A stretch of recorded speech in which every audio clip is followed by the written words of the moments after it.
මැහුම් මිත්‍රෝවේ මගේ YouTube නාලිකාවට අදත් එයාව ගොඩාක් ආදරෙන් පිළිගන්නවා. ඉතින් අද වීඩියෝ එකේදී මම ඔයාලට අරගෙන ඇවිත් තියෙන්නේ අලුතෙන්ම බ්ලොග් සෙට් වලට හඳුන්වලා දීපු කාන්තා බ්ලවුස් මූලික පතරම් කට්ටලය ගැන විස්තර අරගෙන එළිය හොඳටම වැස්ස. ඉතින් ඒ සද්දේ ඔයාලට ඇහුනොත් ඒකට චුට්ටක් සමා වෙන්න. මොකද අද මේ වීඩියෝ එක කරන්න ඕන නිසා තමයි වැස්සේ වුණත් මේ වීඩියෝ එක ඔයාලට අරගෙන ආවේ. ඉතින් ගොඩාක් දෙනෙක් මගෙන් බ්ලොග් සෙට් අරගත්තට පස්සේ මුලින්ම අහපු දෙයක් තමයි මේ කාන්තා ඇඳුම් වල බ්ලවුස් වල මූලික පතරම් කට්ටලේ ගොඩක් දෙනෙක් ඉල්ලුවා. ඒ වගේම ඒ ලයින් ගවුම් බ්ලොග් සෙට් එකත් ගොඩක් දෙනෙක් ඉල්ලුවා. ඉතින් ඒවට විසඳුමක් විදියට තමයි මම අද මේක මේ අරගෙන ඇවිත් තියෙන්නේ. ඉතින් ඔයා දැන් මේ දකින්නේ X small සිට 3XL දක්වා, ඒ කියන්නේ පපුව අඟල් 28 සිට 42 දක්වා ඕනම කාන්තාවකට බ්ලවුස් එකක් මහා ගන්න පුළුවන් විදියට නිර්මාණය කරලා තියෙන බ්ලවුස් වල මූලික පතරම තමයි. ඉතින් මේක සම්මත මිමි වලට අනුව තමයි මම හදලා තියෙන්නේ. අපිට මේ බ්ලොග් සෙට් එක පාවිච්චි කරලා කාන්තාවක් සඳහා ඕනම වර්ගයක ඕනම පැටර්න් එකක බ්ලවුස් එකක් නිර්මාණය කරගන්න පුළුවන්. ඒ වගේම ඕනම කුර්තා টොප් එකක් නිර්මාණය කරගන්න පුළුවන්. ඒක විතරක් නෙවෙයි, ඒ ලයින් ගවුමක් උනත් ඉතාමත්ම ලේසියෙන් කරගන්න පුළුවන්. ඉතින් මේ දේවල් කරගන්නේ කොහොමද කියලා මම ඔයාලට ඉදිරි වීඩියෝ වලදී එකින් එක අරගෙන එන්නම්. ඒ වගේම මේ බ්ලොග් සෙට් එක මිලදී ගන්න අය සඳහා වෙනම වීඩියෝස් නිර්මාණය කරලා තියෙනවා. මේ බ්ලොග් සෙට් එක පාවිච්චි කරලා කොහොමද මේ දේවල් කරගන්නේ කියලා පැහැදිලි වෙන විදිහට. ඉතින් කලින් බ්ලොග් සෙට් වර්ග මිලදී ගත්තු අය නම් දන්නවා ඒගොල්ලන්ට වෙනම වීඩියෝස් ලැබෙනවා. ඒ හැම දෙයක්ම ආධුනික කෙනෙකුට උනත් කරගන්න විදිහ පැහැදිලි වෙන විදිහට. ඊට අමතරව මෙන්න මේ මූලික අත ඔයාලට ලැබෙනවා මේ බ්ලොග් සෙට් එකට.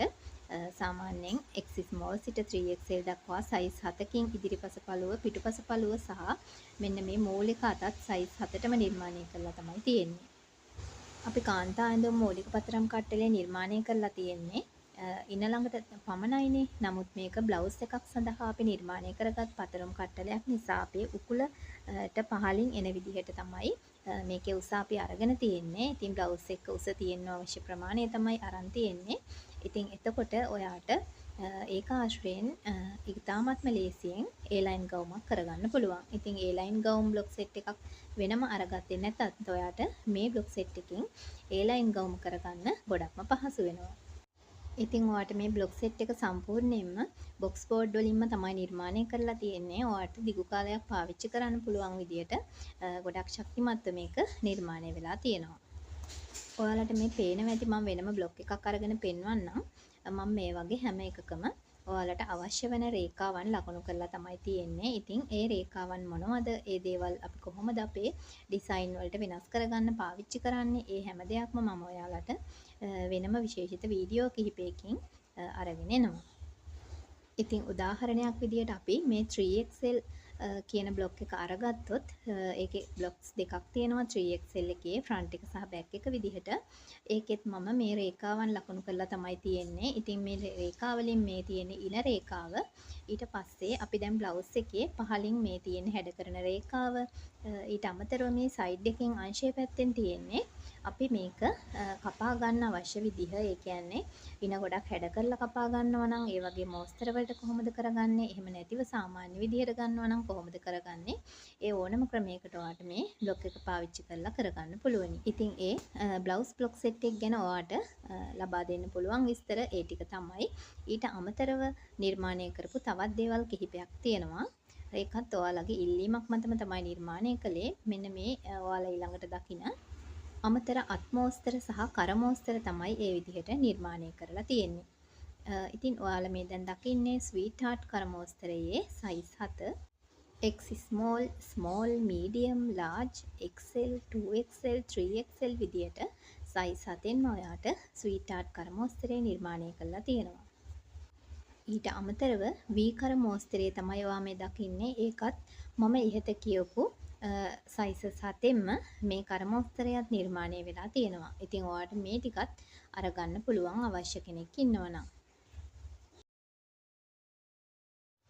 ඊළඟට ඔයා මේ දකින්නේ බෝට්ටු කරමෝස්තරය. ඉතින් මේකත් ඔයාට අමතර කරමෝස්තරයක් විදිහට අවශ්‍ය නම් ලබා ගන්න පුළුවනි. සයිස් 7ෙන්ම මේකත් තියෙනවා. ඊළඟට ඔයා මේ දැන් දකින්නේ බටර්ෆ්ලයි අත. මේකත් සයිස් 7ෙන්ම නිර්මාණය වෙලා තියෙනවා. X small සිට 3XL දක්වා සයිස් 7ෙන්ම බටර්ෆ්ලයි අතත් නිර්මාණය කරලා තියෙන්නේ මේ බ්ලොක් සෙට් වලට අදාළ වන මිමි වලට අනුවම තමයි.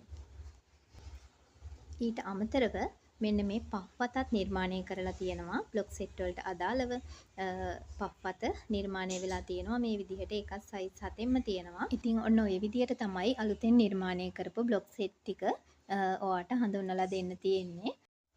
මම ඔයාට අවසානයේට පෙන්නපු විශේෂිත අත්මෝස්තර 2 සහ කරමෝස්තර 3 පේපර්ස් වල තමයි හදලා තියෙන්නේ. අනිත් කාන්තා මූලික බ්ලවුස් පතරම් කට්ටලේ සහ ඒකට අදාළ වෙන මූලික අත බොක්ස් බෝඩ් වල තමයි හදලා තියෙන්නේ. ඉතින් ඒ දේවල් ගැන වැඩිදුර විස්තර ඔයාට තිරේ දැන් මේ පේන අංකයට WhatsApp message එකක් දාලා දැනගන්න පුළුවනි. ඉතින් මෙන්න මේ විදිහට තමයි මම ඔයාලට දැන් මේ වෙද්දි පෙන්නපු සියලුම බ්ලොග්ස් ටික තියෙන්නේ. ඉතින් මේ දේවල් හැම දෙයක්ම ඔයාට අවශ්‍ය නම් ලබා ගන්න පුළුවන්. මීට අමතරව මීට කලින් නිර්මාණය කරපු බ්ලොග් සෙට් වර්ග කිහිපයකුත් තියෙනවා. ඔයා දැනටමත් දන්නවා මේ දේවල්. ඉතින් මේ ඕනම දෙයක් ගැන තොරතුරු ලබා ගන්න ඔයාට තියෙන්නේ මේ තිරේ පේන අංකයට WhatsApp message එකක් දාන එක. එහෙනම් ඉතින් වීඩියෝ එක මුලින් ඉඳලා අවසාන වෙනකම් බලපු ඔයාලා හැමදෙනෙක්ටම ගොඩාක් ස්තුතියි. වීඩියෝ එක අවසානයේට මම මේ ඔයාලට දාලා තියෙන්නේ දැනට බ්ලොග් සෙට් අරගෙන මට ඇඳුම් අහලා ෆොටෝස් එවපු අය මට එවපු ෆොටෝස් කිහිපයක් සහ ඒගොල්ලන්ගේ ආදරණීය අදහස් කිහිපයක්. ඉතින් හැමෝගෙම දේවල් මෙතන නැතිව ඇති. තරහ වෙන්න එපා. ඉදිරි වීඩියෝ වලදී ඔයාලට මම අරගෙන එන්නම්. මෙතන තියෙන්නේ බොහොම චූටි ප්‍රමාණයක් විතරයි. ගොඩක් ස්තුතියි. එහෙනම් ඔයාලා හැමදෙනාටම